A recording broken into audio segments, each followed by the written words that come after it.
my name is SavDraws. This is the featured fan art for this video. If you want your fan art featured, send it to me on DeviantArt at SavDraws. Now let's get right into this video. Color, or as you would say in Europe, color. Unless you are colorblind, that is, color varies in many different ways. Combination, saturation, value, etc. All of these things and more can affect your artwork and what you choose. Of course, that there are good and bad ways in using color. For example, if you have watched any of my videos before, I've stated many times that I hate neon colors that are used in a bad way. Let's look at this color palette. What do you think about it? Bright, huh? This is what I call a bad color palette.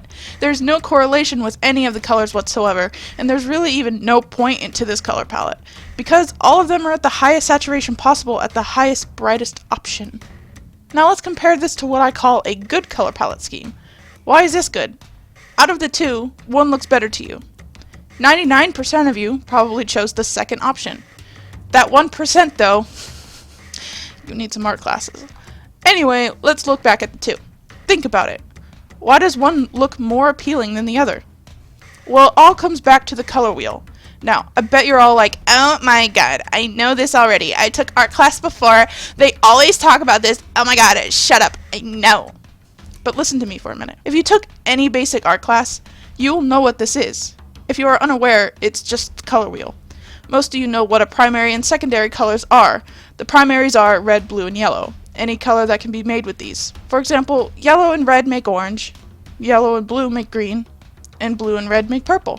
That brings us to secondary colors, which are purple, green, and orange. Why does any of this have to do with choosing a correct color palette? Well, it's just the basics, really. If we were to get more complicated versions of these colors, by mixing others in shades, we can create new colors with the amount of each value. If you were to add white, it would lighten the color, and black would darken the color. Duh. But what if you were to add gray? What if you were to add different shades of gray to the original color? What if you were to add a drop of color in this space and 2 drops of color in a different space? How would it mix? How would it look like? Would it look like more for the first color or more of the second color? That brings us to the combination of colors. If you were to add red, orange, and yellow, it would be considered warm, as blue, purple, and green would be considered cool.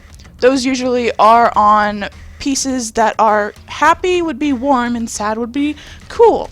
But that's just any opinion. Saturation can come into play if it's digital art. Saturation is the value of gray to the picture, as value is black and white. It's actually quite simple.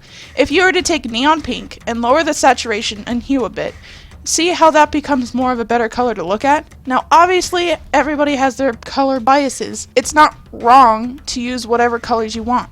Most of the time, artists try to have a cohesive piece, but if you want randomness in your art, that's your decision. There's no right and wrong in the art world. It's just opinion and viewership. Now, this is all my opinion, and I don't want you guys to take it to heart. I'm just trying to teach you how to use color in a certain way. For example, this is a few color palettes that I like. If you want to find good color palettes, I suggest these 2 websites right here that I'm going to be showing. I have the links in the description, and if you guys really want help with color palettes and you don't really know how to choose a good color palette to start with, those can give you ideas that you can use, and you can download the picture and maybe choose those. Anyway, those would help you if you have no idea how to use color in the correct way.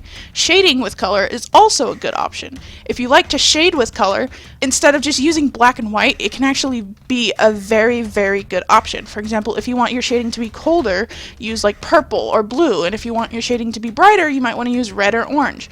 It always depends on the lighting and the mood and everything that you want in your picture and piece to be. Thank you all so much for watching. If you like this video, poke that like button, subscribe for more content, and links in the description. I hope you all had a beautiful day. Also, this is a new series that I'd like to call Art Theory. If you guys like this video and want more of this kind of concept art talk, tell me in the comments below and I will gladly make more. Thank you all so much for watching. Bye.